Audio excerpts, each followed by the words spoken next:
आज हम कोग्नोसी डिस्कस करेंगे।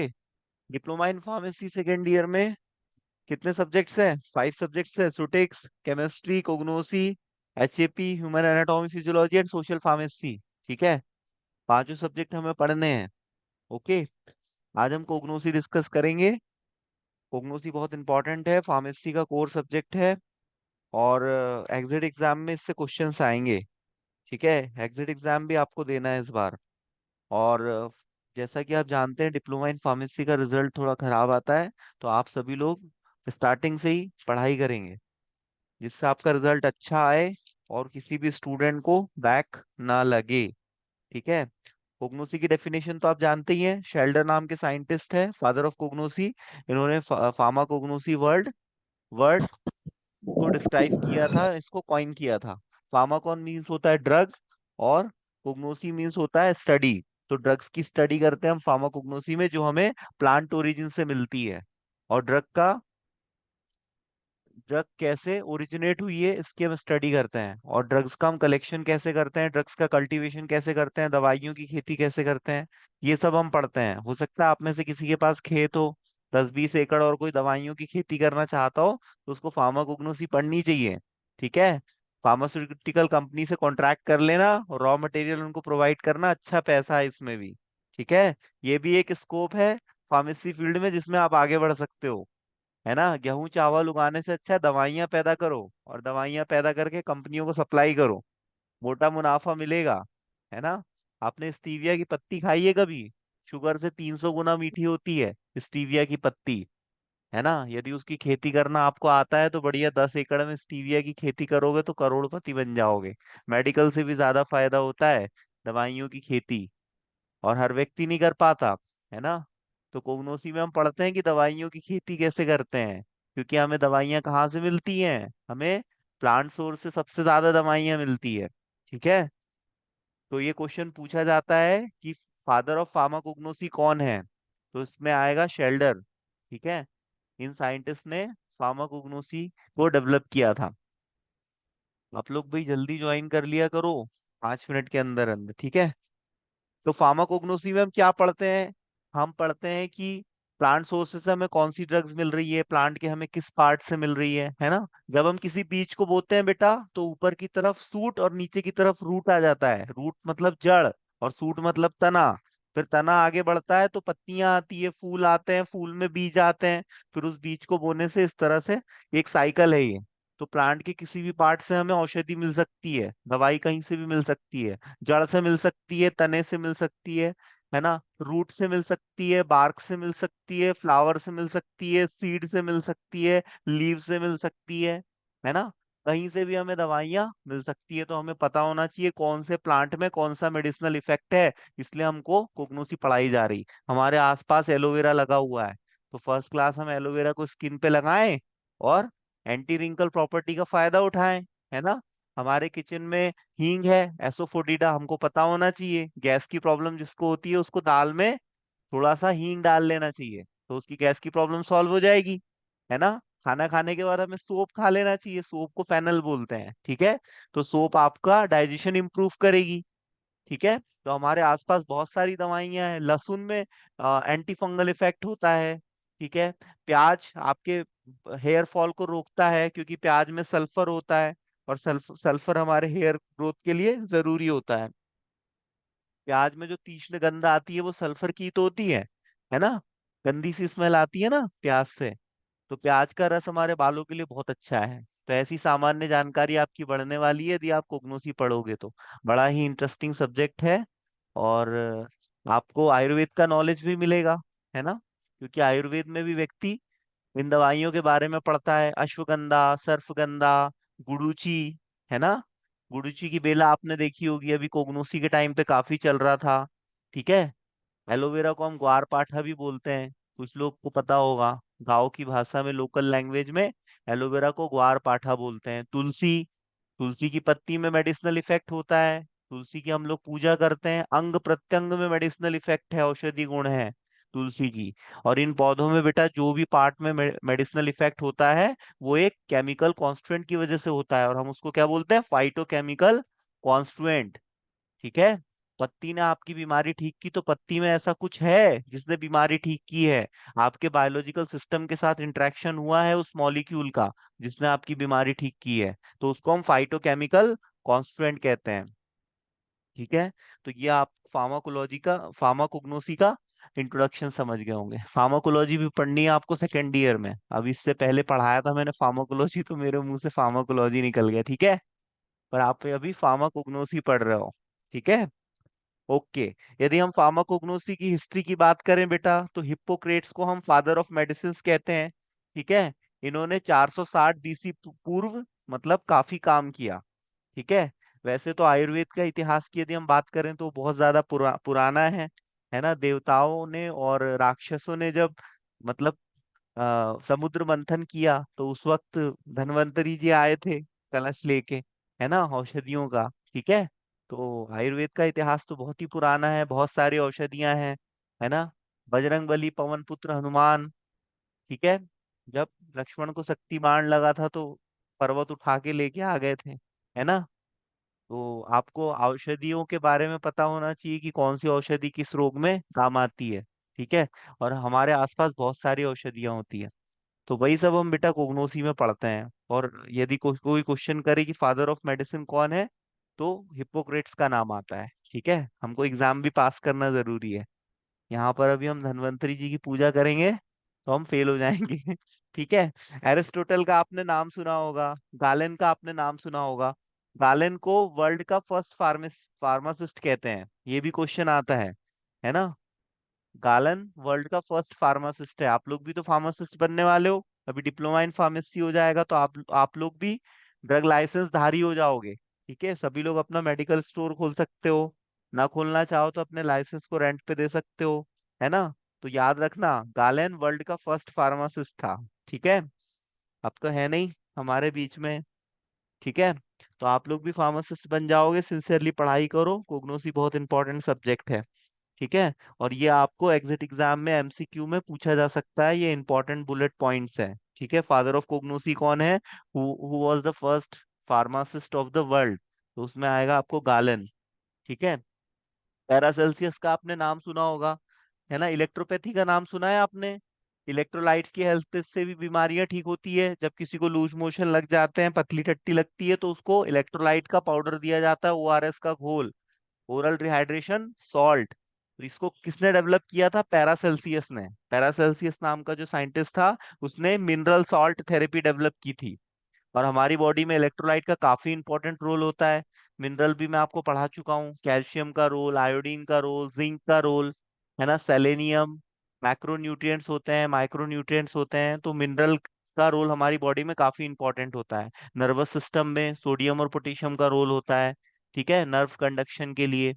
तो इलेक्ट्रोथेरेपी इन्होंने डेवलप की थी, मतलब इलेक्ट्रोलाइट की हेल्प से बीमारियों को ठीक करने का विज्ञान। ये किसने दिया था? पैरासेल्सियस ने दिया था, है ना। इलेक्ट्रोपैथी जिसको हम कहते हैं।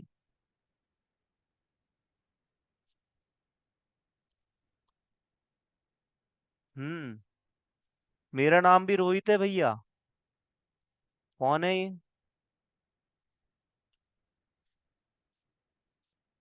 हम्म।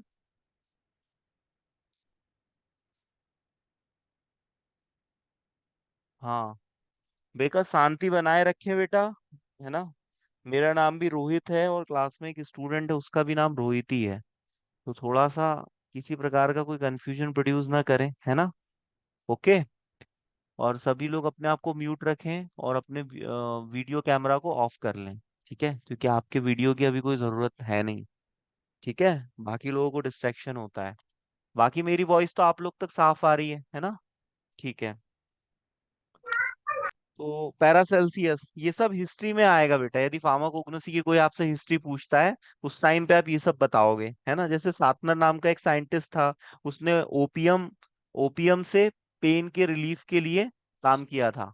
ओपियम से हमें क्या मिलता है? मॉर्फिन। मॉर्फिन पेन किलर होता है, सेंट्रल एनाल्जेसिक होता है। एनाल्जेसिक कौन से ड्रग्स होते हैं? जो दर्द के सेंसेशन को कम करते हैं।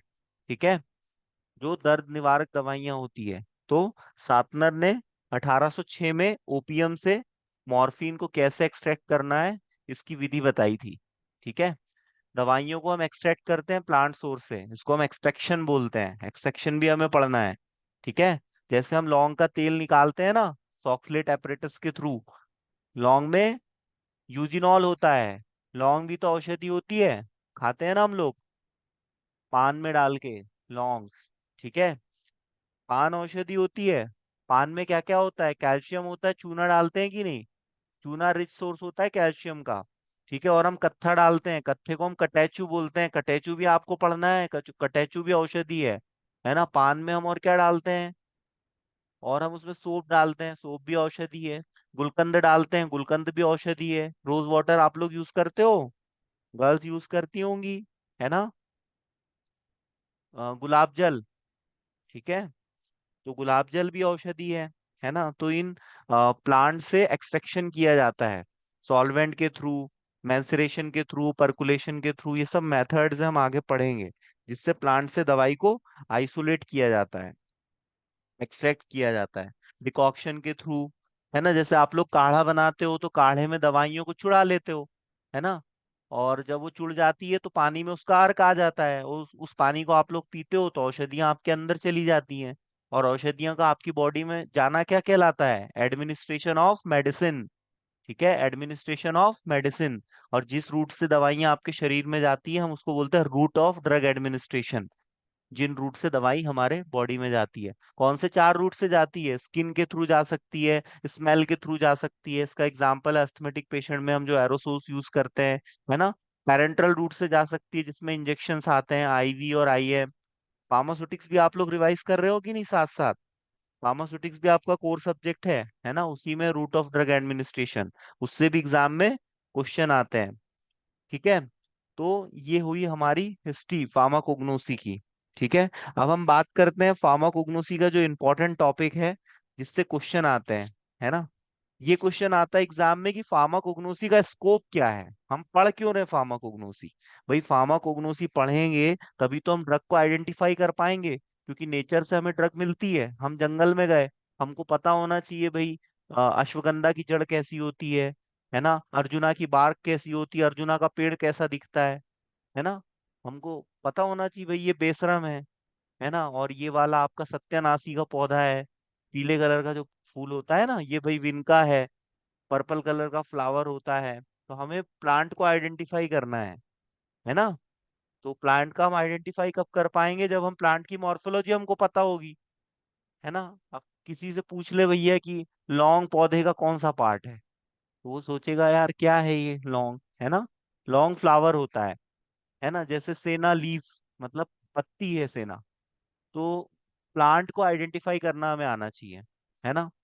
भाई नीम कहाँ लगती है, नीम की जो निमोली होती है, नीम में निमोली लगती है ना, तो निमोली कौन सा पार्ट होता है, निमोली के बीज में क्या इफेक्ट आता है, करेला कहाँ लगता है, जमीन के अंदर लगता है, ऊपर लगता है ना। करेला का मेडिसिनल इफेक्ट क्या है, करेले के बीज में जो पल्प रहता है उसका मेडिसिनल इफेक्ट क्या है, करेले की पत्ती में भी कुछ रहता है क्या, है ना।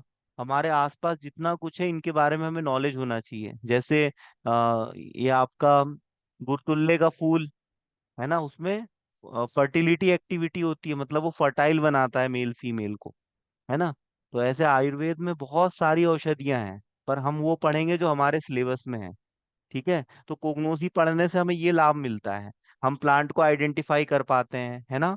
और प्लांट के जो फाइटोकेमिकल कॉन्स्टिट्यूएंट है उनकी भी हमको जानकारी मिलती है। प्लांट में क्या है, सेकेंडरी और प्राइमरी मेटाबोलाइट्स होते हैं। जो प्राइमरी मेटाबोलाइट्स है वो प्लांट के सर्वाइवल के लिए जरूरी होते हैं, और जो सेकेंडरी मेटाबोलाइट्स होते हैं वो प्लांट के एक्सक्रीटरी प्रोडक्ट्स होते हैं, लेकिन वो ह्यूमन बींग्स में मेडिसिन की तरह काम करते हैं, किसी न किसी रोग के निदान में यूज किए जाते हैं। तो हमारे लिए बड़े काम के हैं प्लांट के सेकेंडरी मेटाबोलाइट्स। मतलब प्लांट जिन चीजों को बॉडी से बाहर निकाल देना चाहता है वो ह्यूमन बींग्स में दवाई की तरह काम करते हैं, है ना। और ह्यूमन बींग्स तो वो भी काम नहीं आते, उनके एक्सक्रीटरी क्या काम आते हैं, है ना, आते हैं खाद बनाने के लिए, है ना। तो खाद बनता है भाई, ऐसी बात नहीं है, ह्यूमन बींग्स के फीसेस से खाद बनाया जा सकता है। अब ये बात अलग है कि उससे पैदा की हुई सब्जियां खाएगा कौन। ठीक है। और एनिमल्स के फीसेस से भी तो खाद बनता है, गोबर से कंपोस्ट खाद, गाय, है ना। तो प्लांट हमारे लिए बहुत जरूरी है, इसलिए हम प्लांट की पूजा करते हैं, है ना। आपने देखा होगा हर व्यक्ति अपने घर के आसपास गमले खरीद के लेके आता है और उसमें प्लांट्स लगाता है। प्लांट हमें ऑक्सीजन भी देते हैं, प्राणवायु, है ना, औषधियां भी देते हैं, जलाऊ लकड़ी भी देते हैं। तो प्लांट हमारे लिए बहुत जरूरी है, इसलिए फॉरेस्ट हमारे लिए बहुत जरूरी है। जंगल, जंगल से हमें औषधियां मिलती है। ठीक है, हिमालय पर्वत पे बहुत सारी औषधि है, जैसे संजीवनी बूटी, जो मरते हुए में भी प्राण फूंक दे। तो ये कोगनोसी पढ़ने के हमारे सारे फायदे हैं। ठीक है, अब हम कोगनोसी पढ़ेंगे तो हमको आयुर्वेद पढ़ने में भी मदद मिल जाएगी, क्योंकि आयुर्वेद में हम औषधियों के बारे में पढ़ते हैं।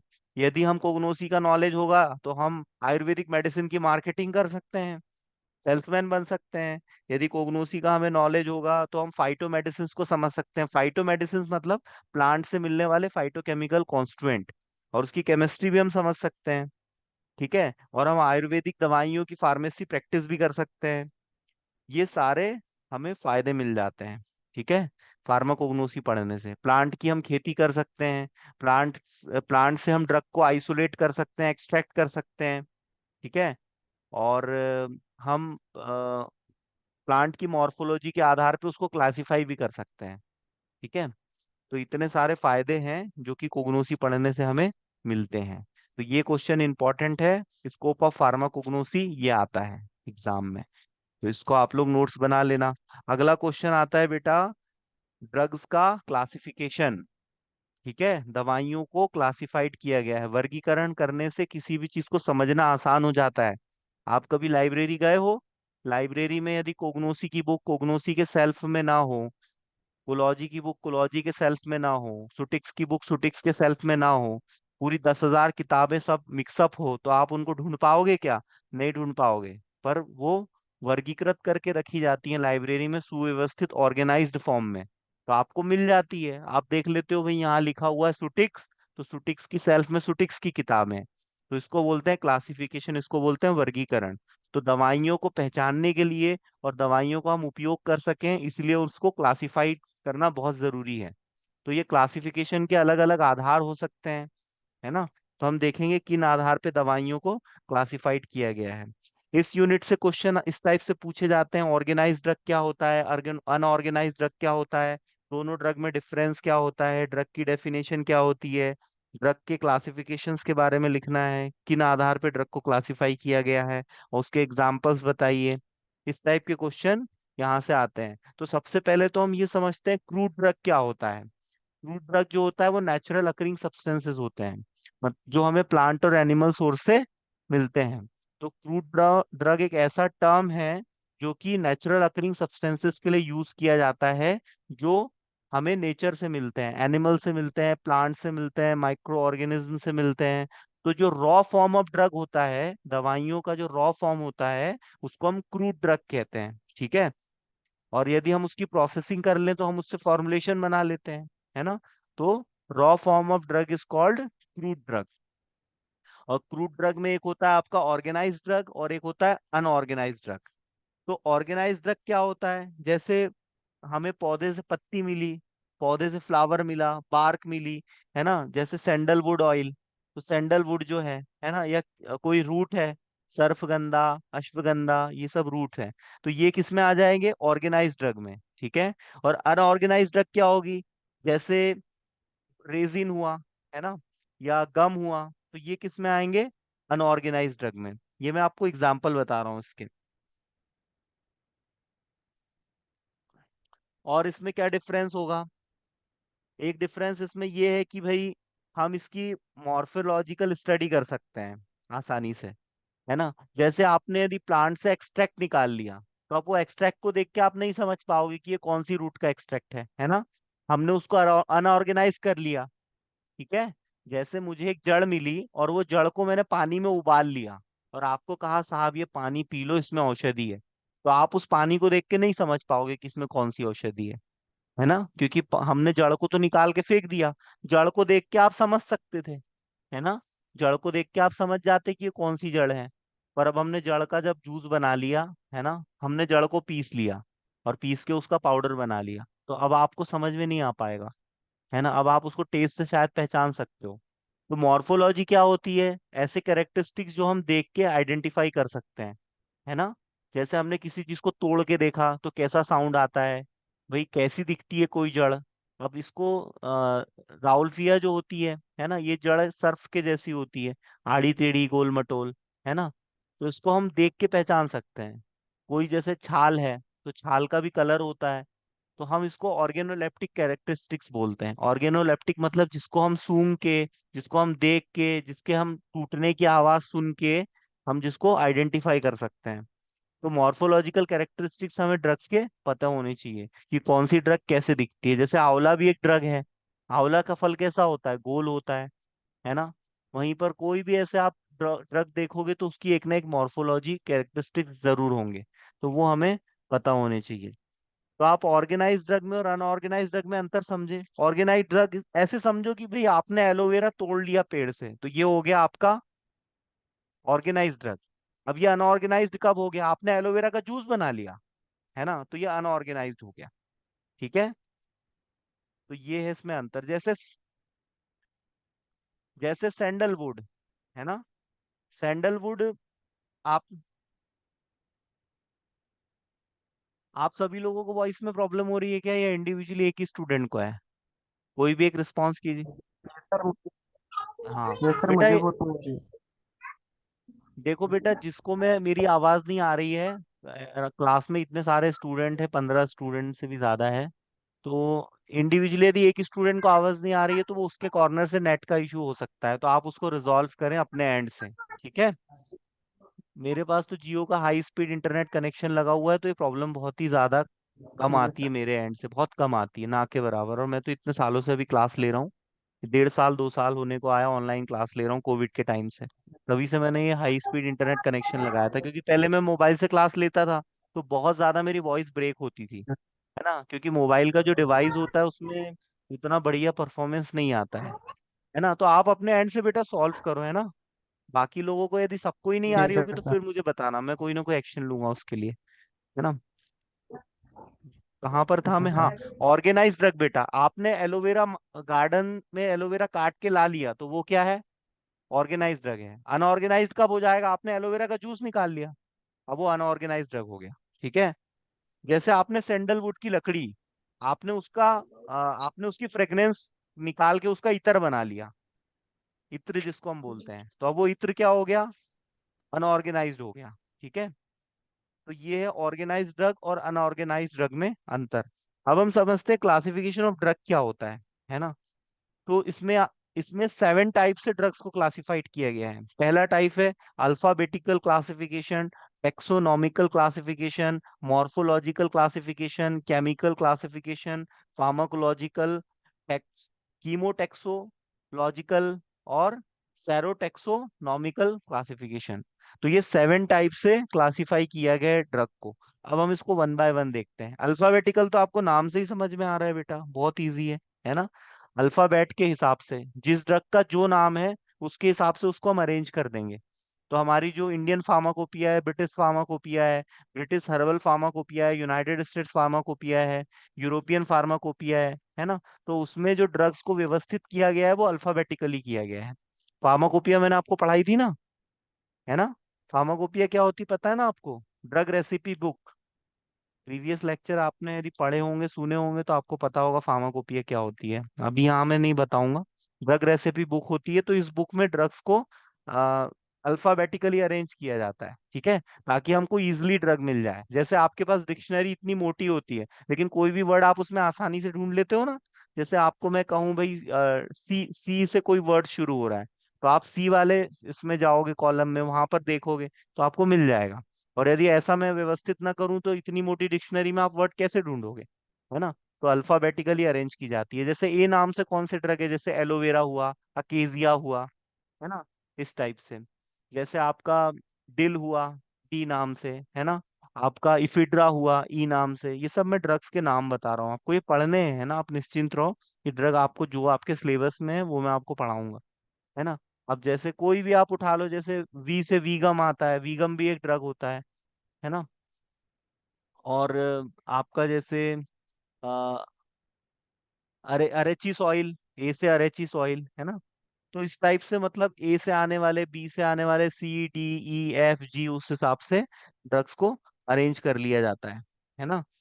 तो इसके फायदे क्या होते हैं, बहुत इजीली हम ड्रग को आइडेंटिफाई कर पाते हैं, है ना। और हमें कोई किसी प्रकार का कंफ्यूजन नहीं होता, और कोई भी ड्रग इसमें रिपीट भी नहीं होगी। लेकिन इसके कुछ डिमेरिट्स भी है। डिमेरिट्स क्या है, हमें ड्रग का सोर्स पता नहीं चल पाएगा, है ना। जैसे एलोवेरा, तो एलोवेरा कहाँ से हमें मिल रहा है, एलोवेरा हमें पत्ती से मिल रहा है, तने से मिल रहा है, जड़ से मिल रहा है, ये हमें कुछ पता नहीं चल पाएगा। तो हर क्लासिफिकेशन के कुछ मेरिट्स और डिमेरिट्स भी होते हैं, है ना। एक होता है आपका टेक्सोनॉमिकल क्लासिफिकेशन। इसमें हम ये देखते हैं कि भाई किसी ड्रग की फैमिली, उसका जेनेरा क्या है, स्पीसीज क्या है, सब स्पीसीज क्या है। इस आधार पे हम ड्रग को उसका फाइलम, है ना, ये सब के आधार पे हम ड्रग को क्लासिफाई करते हैं। एक होता है मॉर्फोलॉजिकल क्लासिफिकेशन। मॉर्फोलॉजिकल क्लासिफिकेशन मतलब ड्रग आपका कैसे दिखता है ना। वो तना है, जड़ है, क्या है, वो पत्ती है, बार्क है। क्योंकि हमें प्लांट के सभी पार्ट से हमें ड्रग मिलते हैं, है ना। तो हमें ये पता होना चाहिए कि भाई वो ड्रग लीफ है, जैसे सेना लीफ हुआ, है ना। आपका जैसे अर्जुना बार्क, अर्जुना बार्क क्या होती है, एंटी कार्डियोटॉनिक की तरह यूज होती है। तो अर्जुना का जो वृक्ष होता है, उसकी जो छाल होती है, उसका जो अर्क हम निकालते हैं, वो हमारे कार्डियक मसल्स को टोन करता है। तो उसमें भी औषधि इफेक्ट होता है ना। अब कहीं कहीं हम राइजोम भी यूज करते हैं। राइजोम का एग्जाम्पल है अदरक, जिसको हम जिंजर कहते हैं, है ना। तो कोग्नोसी में जब हम ये ड्रग्स पढ़ेंगे, तो हम पढ़ेंगे कि वो ड्रग दिखती कैसे हैं, वो ड्रग्स को हम कैसे आइडेंटिफाई कर सकते हैं, उसके मॉर्फोलॉजिकल कैरेक्टरिस्टिक्स क्या है, वो प्लांट का कौन सा पार्ट है, उसकी फैमिली क्या है, उसमें कौन सा एक्टिव केमिकल कॉन्स्टिट्यूएंट यूज है, हम उस फाइटोकेमिकल कॉन्स्टिट्यूएंट को कैसे आइसोलेट करेंगे, कैसे एक्सट्रैक्ट करेंगे, है ना, उसका कैरेक्टराइजेशन हम कैसे करेंगे, हम उसको किन केमिकल टेस्ट के थ्रू आइडेंटिफाई करेंगे। तो ये सारी चीजें हम इंडिविजुअली जो हमारे सिलेबस में ड्रग्स हैं, उनके बारे में हमें पढ़ना है। तो एक ये हो गया मॉर्फोलॉजिकल क्लासिफिकेशन। इसके पहले मैंने कोग्नोसी का एक लेक्चर लिया था, जो स्टूडेंट नहीं होंगे तो वो वीडियो मैंने आपसे शेयर किया, तो वो आप लोग देख लीजिएगा, है ना। उसमें मैंने बहुत अच्छे से वो चीजें बताई है एग्जाम्पल के साथ, कि हमें बार्क से कौन सी ड्रग मिल रही है ना, हमें फ्लावर से कौन सी ड्रग मिल रही है, रूट से कौन सी ड्रग मिल रही है, उसमें मैंने एग्जाम्पल्स भी शेयर किए हैं ना। तो वहां से आप देख लीजिएगा। अगला जो क्लासिफिकेशन है, वो है केमिकल, केमिकल बेसिस पे क्लासिफाई किया गया है। क्योंकि प्लांट में जो प्लांट से हमें जो औषधियां मिल रही है, उनका कोई ना कोई केमिकल नेचर तो होगा ना। कोई एल्केलॉइड होगी, कोई ग्लाइकोसाइड होगी, कोई लिपिड नेचर की होगी, कोई वोल्टाइल ऑयल होगी। कोई ना कोई केमिकल नेचर होगा, तो उसी बेसिस पे इसको क्लासिफाई किया गया है। तो इसमें आता है एल्केलॉइड्स। एल्केलॉइड्स ऐसे मेडिसिनल कंपाउंड होते हैं जिनमें नाइट्रोजन प्रेजेंट रहता है, ठीक है। तो जैसे एकोनाइट हुआ, सिंकोना हुआ, नक्स वोमिका के बीज हुए, विनका, इपेकेक, बेलाडोना, ओपियम, टी, कॉफी, इसमें एल्केलॉइड प्रेजेंट रहता है, ठीक है। जैसे आपने कॉफी पी होगी, कॉफी में क्या रहता है, कैफीन। कैफीन का क्या मेडिसिनल इफेक्ट है, ये सेंट्रल नर्वस सिस्टम को स्टिमुलेट करता है, ठीक है, आपके माइंड को एक्टिव बनाता है, आपको जगा देता है कॉफी, है ना। टी, जैसे ओपियम, ओपियम में भी एल्कोलाइट प्रेजेंट रहता है ना। इपेकेक, विनका, विनका एंटी कैंसर कैटेगरी का ड्रग है, ठीक है। नक्स वोमिका, ये हमारे ब्लड को प्यूरिफाई करता है, और लिवर रिलेटेड प्रॉब्लम में यूज किया जाता है। अब ये सब ड्रग्स हम पढ़ेंगे आगे चल के, है ना। अब ग्लाइकोसाइड, ग्लाइकोसाइड क्या होता है, ऐसे ड्रग्स जिनका हम हाइड्रोलिसिस करते हैं, तो हमें शुगर और नॉन शुगर मोइटी मिलती है, तो उसको हम ग्लाइकोसाइड कहते हैं। ग्लाइकोसाइड का एग्जाम्पल है डिजिटालिस पर्पूरिया। डिजिटालिस की पत्ती, ये एज अ कार्डियोटॉनिक यूज होती है, कार्डियक मसल्स की टोनिंग करती है, और एज अ कार्डियोटॉनिक यूज होती है। सेना लीफ और स्क्विल और ल्यूकोराइज, ये ड्रग्स ग्लाइकोसाइड के एग्जाम्पल हैं। लिपिड के एग्जाम्पल है कैस्टर ऑयल, मतलब तेल, पीनट, पीनट ऑयल है, मस्टर्ड ऑयल है, मतलब सरसों का तेल, वूल फैट ऑयल है, कॉड लिवर ऑयल है, मछली से जो हमें तेल मिलता है ना, मछली का तेल खाते होंगे आप लोग, पीले कलर के कैप्सूल्स आते हैं सॉफ्ट जिलेटिन के। तो ये लिपिड का एग्जाम्पल हो गया। वोलेटाइल ऑयल जो रूम टेम्परेचर पे इवापोरेट होते हैं और एक फ्रेग्रेंस को रिलीज करते हैं, फ्रेग्रेंस आती है ना हमें ऑयल से। इसका एग्जाम्पल है क्लोव, लौंग के तेल की खुशबू आपको पता हो कैसी है। यूकेलिप्टस ऑयल आता है ना। तो ये सब एग्जाम्पल है। पिपरमेंट ऑयल आता है। टैनिन्स, टैनिन्स में आपका जैसे कीनू, कटेचू, कटेचु मतलब कत्था, तो ये सब टैनिन्स में आएंगे। टैनिन्स में भी मेडिसिनल इफेक्ट होता है। विटामिन्स होते हैं कुछ जिसमें मेडिसिनल इफेक्ट होता है। विटामिन हमें कहाँ से मिलते हैं? ईस्ट से मिलते हैं, cod liver oil, shark liver oil. Resins आते हैं। रेजिन्स का एग्जाम्पल है balsam of Tolu, balsam of Peru, asafoetida. Asafoetida अभी बताया था, हींग, गुगुल, है ना। ये सारे आपके ड्रग्स हैं जो कि रेजिन्स के एग्जाम्पल हैं। कार्बोहाइड्रेट से डिराइव्ड कुछ ड्रग्स हैं जिनके एग्जाम्पल है अगार, हनी, और स्टार्च, ट्रैगाकांत, अकेसिया, ग्वारगम। ये सब किसके एग्जाम्पल है? ऐसे ड्रग्स के जो कि हमें कार्बोहाइड्रेट से मिलते हैं। ठीक है, तो कहीं ना कहीं ड्रग्स का ये केमिकल नेचर को डिस्क्राइब करता है ये क्लासिफिकेशन। ठीक है। और इसके मेरिट्स डिमेरिट्स क्या हो सकते हैं? हमें यदि फाइटोकेमिकल कॉन्स्टिट्यूएंट की स्टडी करनी है तो ये क्लासिफिकेशन हमारे लिए बड़ा इंपॉर्टेंट है। ठीक है। और ये ड्रग की हमें फार्माकोलॉजिकल एक्शन की स्टडी करनी है तो भी ये क्लासिफिकेशन हमारे लिए इंपॉर्टेंट है। अब इसके डिमेरिट्स क्या है? डिमेरिट्स ये है बेटा कि एक ही ड्रग है, उसमें अलग अलग केमिकल होते हैं। जैसे अर्जुना है, अर्जुना का जो पेड़ है उसमें एक से ज्यादा मेडिसिनल इफेक्ट भी तो हो सकता है, एक से ज्यादा केमिकल कॉन्स्टिट्यूएंट भी तो हो सकते हैं, है ना। तो ये थोड़ा सा कंफ्यूजन क्रिएट करता है, तो ये इसका डीमेरिट है। अब ये क्लासिफिकेशन सबसे ज्यादा इंपॉर्टेंट है, फार्माकोलॉजिकल क्लासिफिकेशन ऑफ ड्रग। ठीक है, मतलब ड्रग के एक्शन के बेसिस पे उसको क्लासिफाइड किया गया है। जैसे बिटर, बिटर मतलब जो कड़वे होते हैं स्वाद में, तो इसका एग्जांपल है जिनसिन, क्वाशिया, सिनकोना। सिनकोना जो बार्क होती है ना बेटा, ये एंटी मलेरियल एक्टिविटी रखती है। ठीक है। इसमें क्या प्रेजेंट होता है फाइटोकेमिकल कॉन्स्टिट्यूएंट? सिनकोना बार्क में एक होता है क्विनिन, एक होता है क्यूनिडीन। तो जो क्यूनिन होता है वो एंटी मलेरियल एक्टिविटी रखता है, और जो क्यूनिडीन होता है वो एंटी एरिथमिक होता है। एंटी एरिथमिक मतलब यदि हमारे हार्ट में टैकीकार्डिया या ब्रेडिकार्डिया का प्रॉब्लम आ गया है तो उसके ट्रीटमेंट में यूज होता है सिनकोना बार्क। अब देखो, बार्क एक है लेकिन उससे हमें दो केमिकल कॉन्स्टिट्यूएंट मिल रहे हैं और दोनों का मेडिसिनल इफेक्ट अलग अलग है। ठीक है। कार्बोनेटिव, कार्बोनेटिव हमारे स्टमक से गैस को रिलीज करता है। जिन लोगों को फार्टिंग का प्रॉब्लम होता है ना, तो उसमें दिया जाता है ये कार्डेमम, मेंथा, डिल। इमेटिक्स वो जो उल्टी करवा दे, एंटी इमेटिक वो ड्रग जो उल्टी रोक दे, और इमेटिक वो ड्रग जो उल्टी करवा दे। बताया था ना फार्मास्यूटिकल केमिस्ट्री में आपको मैंने, इमेटिक्स क्या होते हैं। तो इपेकेकुना ये एक ड्रग है जो कि प्लांट सोर्स से मिलता है और ये उल्टी करवाने के काम आता है। अब drug acting on respiratory system, श्वसन तंत्र पे काम करने वाले ड्रग एक्सपेक्टोरेंट जो कि हमारे कफिंग के प्रॉब्लम के ट्रीटमेंट में यूज होते हैं। ये कफ को लिक्विफाई करते हैं और हमारे बॉडी से एक्सपेल आउट करते हैं। इसका एग्जांपल है ल्यूकोराइस, इपेकेकुना और वसाका। आयुर्वेदिक कफ सिरप में आपको ये ड्रग्स देखने को मिल जाएंगे। एंटी एक्सपेक्टोरेंट ड्रग इसमें आता है आपका एट्रोपिन के लीव्स। ऐसे ड्रग्स जो कि हमारे हार्ट पे काम करते हैं, इसमें आता है कार्डियोटोनिक ड्रग्स, डिजिटालिस, स्क्विल। और कार्डियक डिप्रेसेंट ड्रग जिसमें आता है आपका सिंकोना। सिंकोना अभी मैंने आपको बताया था ना, इसमें क्यूनिडीन प्रेजेंट होता है। क्यूनिडीन इसका फाइटोकेमिकल कॉन्स्टिट्यूएंट है जिसमें मेडिसिनल इफेक्ट होता है। Drugs acting on autonomic nervous system, ऐसे ड्रग्स जो कि हमारे ऑटोनोमिक नर्वस सिस्टम पे काम करते हैं, तो इसमें एड्रिनर्जिक ड्रग्स आता है जिसका एग्जांपल है इफिड्रा। कॉलिनर्जिक ड्रग्स आता है जिसका एग्जांपल है साइटोस्टिग्मीन और पिलोकार्पिन। एंटीकोलिनर्जिक ड्रग्स में आता है बेलाडोना और धतूरा। और ऐसे ड्रग्स जो हमारे सेंट्रल नर्वस सिस्टम पे काम करते हैं, इसका एग्जांपल है ओपियम। अभी आपको बताया था ना, जिसमें से हमें मॉर्फिन मिलता है। ठीक है। और मॉर्फिन क्या करता है? पेन, पेन से हमें रिलीफ देता है, पेन किलर होता है। सीएनएस स्टिमुलेंट का एग्जांपल कॉफी। कॉफी की जो पत्ती होती है उसमें कैफीन प्रेजेंट रहता है। एनालेप्टिक ड्रग्स, एनालेप्टिक ड्रग्स क्या होते हैं? इसका एग्जांपल है नक्स वोमिका, लोबिया और कैम्फर। कैम्फर मतलब होता है कपूर।